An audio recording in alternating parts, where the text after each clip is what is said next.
muitas vezes existem objeções em relação à mudança. Então, quando eu apresento dessa forma, alguém pode pensar assim: ah, mas é difícil mudar.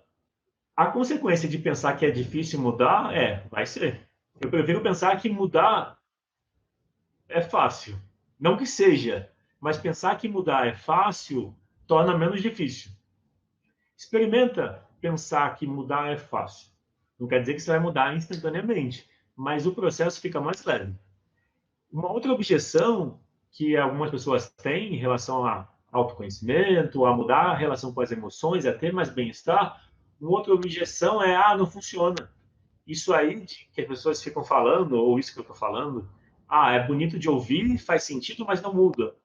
Então, se você só ouvir o que eu estou falando, realmente não vai mudar. Por isso que eu tenho um desafio no final. Então, olha só, eu coloquei um desafio que eu vou apresentar para você no final, daqui a pouco, daqui a alguns minutos. Já estamos, vamos dizer, chegando no exercício e depois no desafio. O desafio é para você praticar. Se você está comprometido com a sua mudança, se você quer melhorar a relação com as suas emoções, aumentar a sua autoestima, então o exercício e o desafio vão te ajudar nisso. Porque o desafio tem a ver com a aplicação do que você viu nessa aula. Então, o que eu estou falando só não funciona se você não aplicar. Se ficar só no pensamento, tipo, ah, entendi, faz sentido. Mas não aplicar, não vai mudar. A gente precisa levar para ação, a gente precisa praticar o que eu estou apresentando. E a outra objeção é: ah, a mudança até pode acontecer, mas volta. Então, é importante pensar o autoconhecimento como um processo ao longo da vida. Se você trabalhar uma vez para melhorar a sua relação com as suas emoções e nunca mais você faz nada, é provável que você encontre outros desafios, que você sinta outras dificuldades, mas não que voltou. Então, quando você faz isso que eu estou te apresentando, quando você acolhe a sua tristeza, é uma mudança permanente. Não é que você nunca mais vai sentir tristeza, mas a mudança permanente é que você acolheu você. Você acolheu a sua parte emocional. Então, nesse sentido, se você sente uma tristeza, é outra tristeza. É uma outra experiência que você não tinha acessado até então. Eu atendo com constelação familiar em sessão individual, presencial e online, e às vezes chegam temas que é assim: a cliente perdeu um familiar e 5, 10 anos depois ainda sente a tristeza da perda. E aí eu pergunto, por exemplo, como ela lida com a tristeza. As pessoas falam: ah, eu quando sinto tristeza eu me isolo. E o curioso é, mesmo as pessoas que quando sentem tristeza se parecem que deixam sentir a tristeza, ainda assim existe uma rejeição à tristeza. O exercício que a gente vai fazer daqui a pouco é você olhar a tristeza como uma parte de você que quer o seu bem-estar. Uma parte de você que está te convidando a cuidar de você. Esse é o olhar que eu estou trazendo para a tristeza. A Yara escreveu: a zona de conforto é excelente, mas não te leva a nenhum lugar. Temos que evoluir e procurar mudar para melhorar sempre. Sim, Yara, é isso mesmo. E tem uma coisa interessante.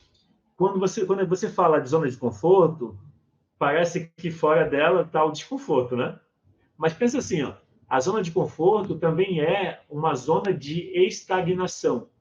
Quando a gente está na zona de conforto, a gente se estagna. A gente para de crescer ou cresce muito devagar. Então, se você considerar que a zona de conforto é uma zona de estagnação, você vai pensar que fora dela você tem a zona de crescimento. Então, olha que interessante. Crescer é desconfortável, mas cada vez que você se desenvolve, cada vez que você cresce, você alcança mais bem-estar também. Você alcança outros patamares. Então, o meu convite para você é um olhar para o desenvolvimento pessoal, cuidar das suas emoções como um processo que você faz para se sentir melhor, para você se relacionar melhor e ajudar as pessoas também. O fato de você estar assistindo esse conteúdo já coloca você numa posição de ser alguém que busca mudança. Ou seja, é um lugar de proatividade, então você pode ajudar várias pessoas. Quando você aprende mais sobre o que eu estou te apresentando, você pode ajudar outras pessoas a lidar melhor com os pais, por exemplo. Muitas pessoas, às vezes, por preconceito, não vão assistir uma live dessa. Mas você está assistindo e você pode conviver com pessoas que têm preconceito. E o que você pode fazer é ser um exemplo da mudança. A melhor forma de você ajudar alguém da sua família a mudar não é falar para a pessoa mudar. Quando a gente fala para alguém mudar, para alguém fazer diferente, a pessoa resiste. Faz sentido? Você já tentou convencer alguém da sua família a mudar? Se você está num casamento, num relacionamento, se você tenta mudar outra pessoa, você não consegue, ninguém consegue mudar o outro. A gente só consegue mudar, né, nós mesmos. Mas quando você muda, você influencia pelo seu exemplo a mudança dos outros. Então, o que eu estou te apresentando é uma forma de você conseguir ajudar as pessoas do seu convívio, porque você está fazendo a mudança em você. Então, quanto mais você se aprofundar no que eu estou apresentando sobre como usar a constelação, no que eu estou apresentando, eu não estou ensinando a fazer constelação, eu estou ensinando a usar. Você usa em você e sente a mudança. E quando você muda, você ajuda as pessoas. Então, olha que interessante. Você pode ajudar as pessoas que você convive sendo a mudança. Inclusive, é uma frase do Mahatma Gandhi.